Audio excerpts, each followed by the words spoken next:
Assalamu alaikum dear students. This is Reham Rahman and I am your computer science teacher for grade 9. Our today's topic is identification and correction of errors. So dear student, जैसा कि आपको बताया हमारा आज का topic है identification and correction of errors. But हमेशा की तरह आज के लेक्चर पर मूव करने से पहले हम बात करेंगे, हम एक रीकैप लेंगे अपने प्रीवियस लेक्चर का. प्रीवियस लेक्चर में हमने डिस्कस किया था वैलिडेशन और टाइप्स ऑफ वैलिडेशन चेक्स हमने डिस्कस किए थे. हमने देखा था कि there are 7 different types of checks जो हम यूज़ करते हैं जब भी हमने इनपुट को वैलिडेट करना है. उसमें था range check, length check, type check, format check, character check, presence check और चेक डिजिट. ये 7 हमने चेक्स डिस्कस किए थे अपने लास्ट लेक्चर में.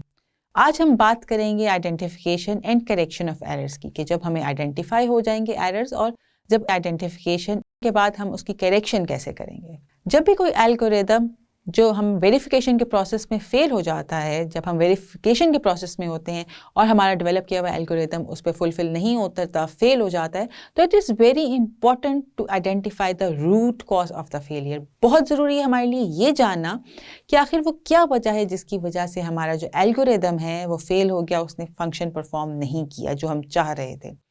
इसके लिए समटाइम्स ऐसा होता है कि जो एरर आ रहा होता है वो लॉजिकल एरर होता है. मतलब ये कि हमारा जो सोल्यूशन है वो काम कर रहा है, सोल्यूशन ने तो काम किया मगर उस सोल्यूशन ने हमें वो रिजल्ट नहीं दिया जो हम उससे एक्सपेक्ट कर रहे थे. मतलब कि जो हमने सोल्यूशन डिज़ाइन किया है प्रॉब्लम उसमें नहीं है, प्रॉब्लम कहीं पर ऐसी है जो कि लॉजिकल है.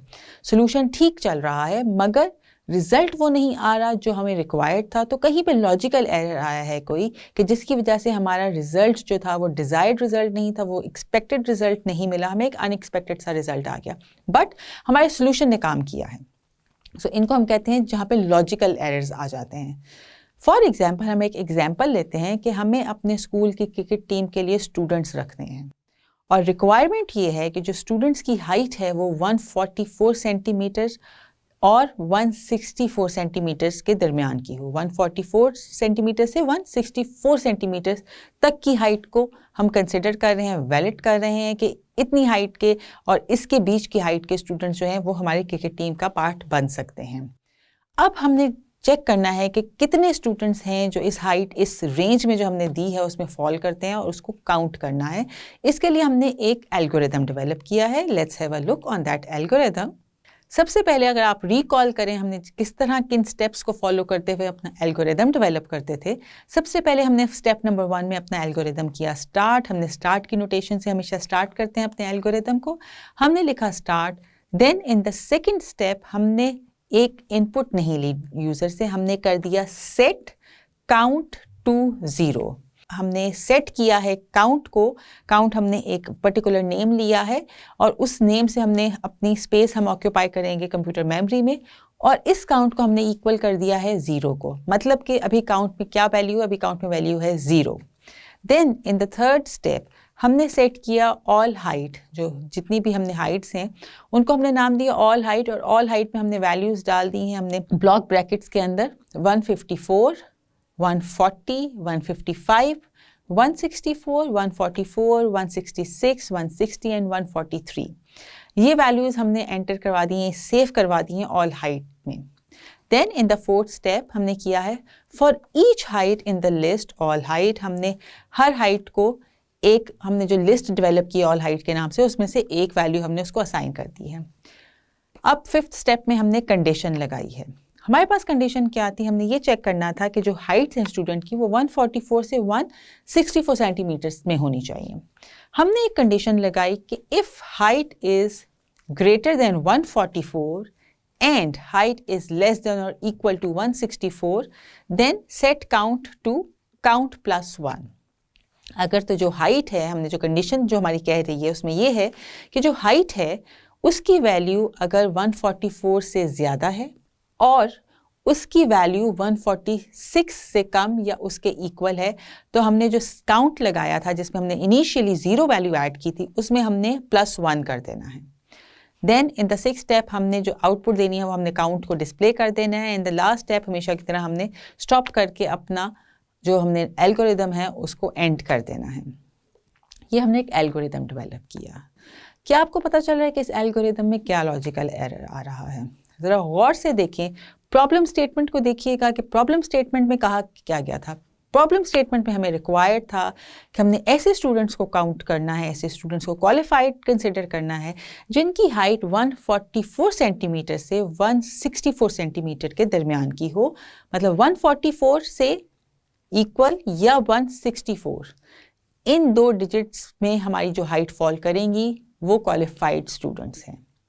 जबकि हमने जो एल्गोरिथम बनाया, एल्गोरिथम हमने बिल्कुल ठीक बनाया, बिल्कुल सही स्टेप्स फॉलो किए, उसमें जो हमने चीज़ें की बिल्कुल ठीक की, बट एक लॉजिकल एरर है इस एल्गोरिथम में। अगर आप गौर से देखें तो इस एल्गोरिथम में जहाँ पर एरर आ रहा है दैट इज स्टेप नंबर 5, जहाँ पे हमने कंडीशन अप्लाई की है।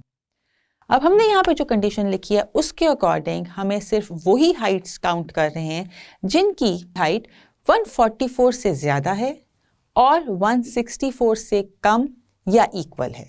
मतलब यहाँ पे वो स्टूडेंट डिस्क्वालिफाइड हो जाएंगे जिनकी हाइट 144 या उससे कम है या 164 से ज़्यादा है। अब जो हमारा स्टूडेंट काउंट नहीं होगा, जहाँ पे एक लॉजिकल एरर आ रहा है कि वो जिस बच्चे की हाइट 144 है हमने उसको भी मिस आउट कर दिया। एक्चुअली हमें जो सेट करना था हाइट को, if height is greater than और equal to, if height is greater than और इक्वल टू 144, तब हमारा प्रॉपर रिजल्ट आने थे, बट हमने इक्वल का साइन यहाँ पे मिस कर दिया। हमने सिर्फ कंडीशन में ये लिखा if height is greater than 144 and height is equal to और लेस देन 164, तो वो वाले बच्चे हमें मिलेंगे। यहाँ पर हमें 144 जिस बच्चे की हाइट है वो हमने डिस्क्वालीफाइड कर दिया एक स्मॉल से लॉजिकल एरर की वजह से। और जब हम ये करेंगे, हम इसको आइडेंटिफाई कैसे करेंगे, हमारी किस फॉर्म में हम जब ये आइडेंटिफिकेशन करते हैं, हम जो इस किस्म के एरर्स जो हमने किए हैं लॉजिकल एरर्स, उनको आइडेंटिफाई करने के लिए एक ट्रेस टेबल डेवलप होता है। ट्रेस टेबल क्या है? Trace table is a technique that is used to test algorithms in order to make sure there is no logical error while we are processing the algorithm. Trace table का मतलब है कि हम ये एक ऐसी टेक्निक है जिसमें हम टेस्ट करते हैं अपने एल्गोरिथम को, ये चेक करने के लिए कि क्या जो हमने एल्गोरिथम बनाया है उसके अंदर कोई लॉजिकल एरर तो नहीं है। जब हम उस एल्गोरिथम को प्रोसेस करेंगे, उसको रन करेंगे, उसमें कोई एल्गोरिथम में कोई लॉजिकल एरर तो नहीं है। जब हमने लॉजिकल एरर्स को चेक करना होता है तब हम हेल्प लेते हैं ट्रेस टेबल की।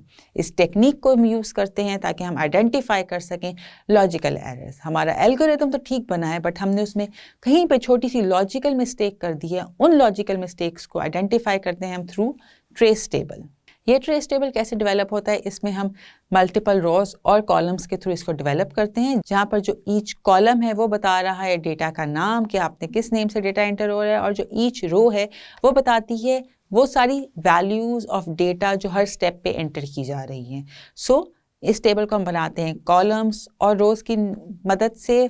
कॉलम्स में हमने डाले डेटा का नाम कि क्या डेटा का नाम है, किस स्पेसिफाइड नेम से हमने उस डेटा को मेमोरी में सेव किया है, और रोज़ हमें बताती हैं कि क्या वैल्यूज़ एंटर कर रहे हैं हम उस डेटा में अगेंस्ट ईच स्टेप। इसको आपको बताने के लिए हम आपको एक टेबल शो करा रहे हैं। आप देखें इस टेबल को। ये जो हमने प्रॉब्लम आपको बताई थी कि एक एग्जाम्पल ली थी कि आपको स्टूडेंट्स को हायर करना है, स्टूडेंट्स को रिक्रूट करना है अपने क्रिकेट टीम में, जिसकी कंडीशन थी हाइट 144 से 164 के दरमियान हो, इंक्लूडिंग दीज 2 फिगर्स। उसमें जब हमने एल्गोरिदम डेवलप किया, उस एल्गोरिदम को जब हम ट्रेस टेबल में एंटर करेंगे तो कैसे लिखेगा। हमने लिए 4 कॉलम्स। 4 कॉलम्स में फर्स्ट में हमने कोई नेम नहीं दिया। सेकंड में हमने एंटर किया जो काउंट का हमने स्पेस के पर्टिकुलर नेम यूज़ किया था काउंट का, उसको लिखा। थर्ड कॉलम में हमने लिखा ऑल हाइट्स, जो ऑल हाइट्स हमने मेंशन की थी, एंड लास्टली हमने किया हाइट को। कॉलम्स में देखिए हमने स्टेप 1, स्टेप 2, स्टेप 3, स्टेप 4 तक, स्टेप 5 हमने सारे वो स्टेप्स लिखे जो हम कर रहे हैं। अगर हम इस टेबल को डिस्कस करते हैं, स्टेप 1 में क्या हुआ? स्टेप 1 में कोई भी वैल्यू काउंट की एंटर नहीं की हमने। स्टेप 1 में हमने क्या किया था? स्टेप 1 में हमने, आपको याद हो, हमने एल्गोरिथम अपना स्टार्ट किया था, वहाँ पे अभी हमने काउंट को इंट्रोड्यूस ही नहीं कराया था। जो डैश आ रही है इसका मतलब है यहाँ पर वैल्यू का कोई कंसर्न नहीं है।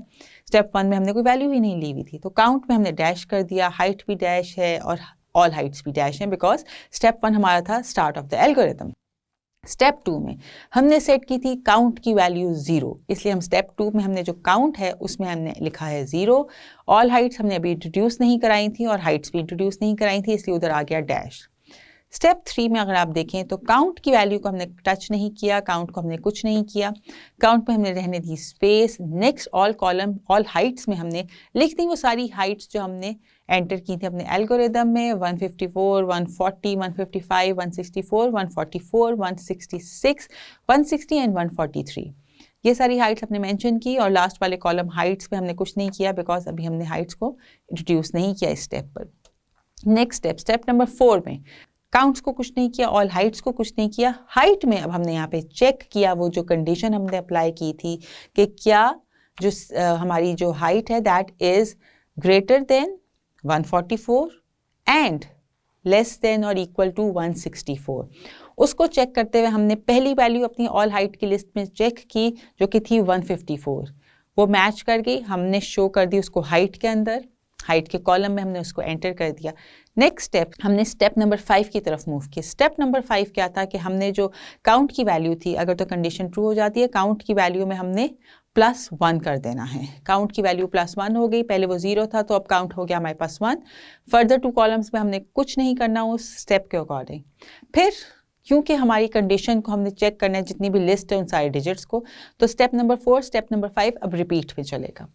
स्टेप नंबर 4 में अगेन वो हमने कंडीशन चेक की कि क्या जो नेक्स्ट वैल्यू है हमारे लिस्ट के अंदर वो मैच कर रही है हमारी कंडीशन से कि नहीं कर रही।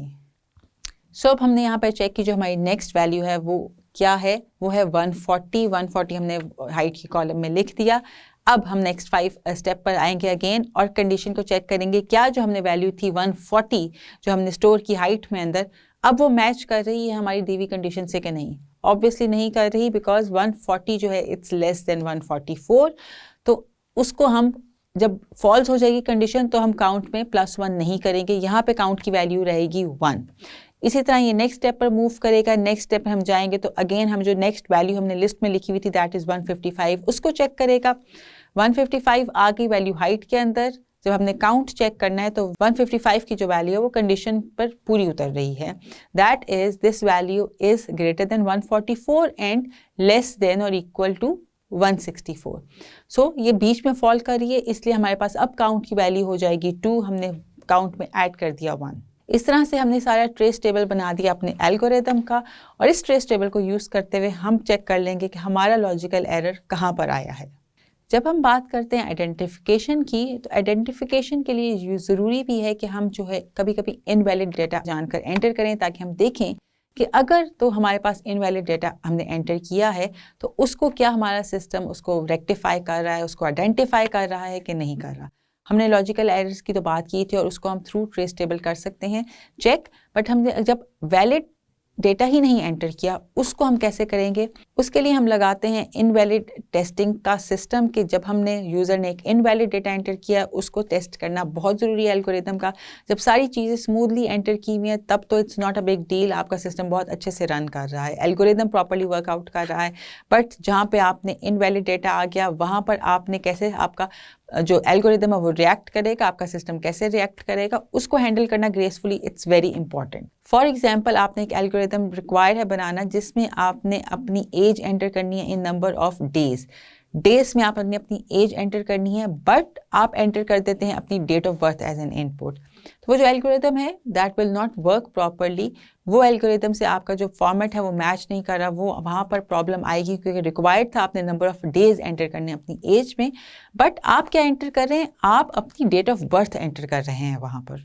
इस सूरत में क्या होगा, इस सूरत में हमारे जो इनवैलिड डेटा से हमें पता चल जाता है कि यहाँ पे एक एरर आ गया है, यहाँ पे देयर इज़ समथिंग रॉन्ग, जो हमने डिटेक्ट कर लिया है कि ये जो सिचुएशन है इसमें यहाँ पर जो डेटा एंटर किया है वो इनवैलिड है, एक एरर मैसेज जनरेट होगा।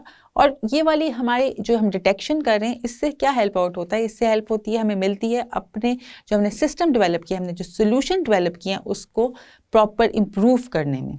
हमने ट्रेस टेबल की बात की कि जहाँ पे हम लॉजिकल एरर्स करते हैं वहाँ पर हमारा सिस्टम कैसे रिएक्ट करता है, वहाँ पर हम आइडेंटिफाई कैसे करते हैं, उसकी करेक्शन कैसे करते हैं, उनको आइडेंटिफाई कर लेते हैं कि यहाँ पर एक लॉजिकल एरर मिस्टेक आई थी, हमने सब कुछ सही एंट्री की बट हमने एल्गोरिदम डेवलप करते हुए एक लॉजिकल एरर कर दिया और उस एल्गोरिदम की जो कंडीशन थी वो हमने गलत एंटर कर दी, गलत नहीं बट इनकम्प्लीट कंडीशन एंटर कर दी, so it was a logical error. कभी कभी एंड लॉजिकल एरर्स नहीं होते, कभी यूज़र ने गलत इनपुट दी है तो उस पर आपका सिस्टम कैसे रिएक्ट करेगा, कौन से मैसेजेस शो करेगा, बैक एंड पे कौन से चेक लगेंगे, कौन से मेथड्स यूज़ होंगे वेरिफिकेशन और वैलिडेशन के, वो सब हमने डिस्कस किए थे अपने पुराने लेक्चर्स में। अपने जो पहले इससे रिलेटेड लेक्चर्स थे उसमें चेक किया था हमने कि वेरिफिकेशंस के मेथड्स क्या हैं, वैलिडेशंस के चेक क्या हैं, क्या क्या हम चेक करते हैं, कौन कौन सी सिचुएशंस में हम कौन से चेक्स लगाते हैं, क्या रिक्वायरमेंट के हिसाब से आप अपनी मेथड्स को सिलेक्ट करते हैं वेरिफिकेशन के एंड वैलिडेशन के, वो सब हमने अपने प्रीवियस लेक्चर्स में डिस्कस किया था। आज के लेक्चर में हमने देखा था कि जहाँ पर एरर्स आ जाएं, लॉजिकल एरर्स आ जाएं, उनको हम कैसे आइडेंटिफाई करते हैं, उनकी करेक्शन कैसे करते हैं। उसके लिए हमने देखा हम ट्रेस टेबल यूज़ करते हैं और जब लॉजिकल एरर्स ना हो उसमें जब हमने वैसे ही इररेलेवेंट डाटा एंटर कर दिया, इनवैलिड डाटा एंटर कर दिया, उसको हम कैसे डील करते हैं, हमारा सिस्टम कौन से वेरिफिकेशन के मैथड्स यूज़ करता है, वैलिडेशन के मैथड यूज़ करता है, उसको ओवरकम करने के लिए और यूज़र को बताने के लिए अप्रोप्रिएट मैसेज शो करता है कि आपने जो इनपुट दी है वो गलत दी है। जब हम लॉजिकल एरर्स की बात करते हैं तब वो आपको कोई एरर मैसेज नहीं जनरेट करेगा, यूज़र को कोई एरर मैसेज जनरेट नहीं होगा बट उसका रिजल्ट पर इफेक्ट आएगा। यूज़र ने बिल्कुल ठीक एंट्री की है, एल्गोरिथम डेवलपमेंट में कहीं पे एक एरर था लॉजिकल, जिसकी वजह से जो डिज़ायर रिजल्ट है वो चेंज हो गया।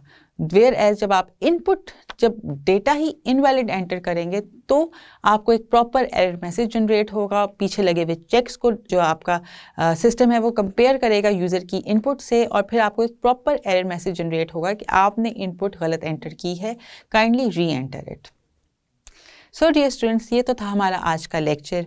उम्मीद है कि आपको अच्छे से समझ आया होगा। आपने मीनवाइल इसको रिवाइज करना है, इसमें जो भी आपको मैंने टर्मिनोलॉजीज़ बताई थी, trace table, how to identify logical errors, उनको रिव्यू करते रहिएगा। हम मिलेंगे इंशाल्लाह अपने नेक्स्ट लेक्चर में, तब तक के लिए अपना बहुत ख्याल रखिएगा। अल्लाह हाफ़िज़।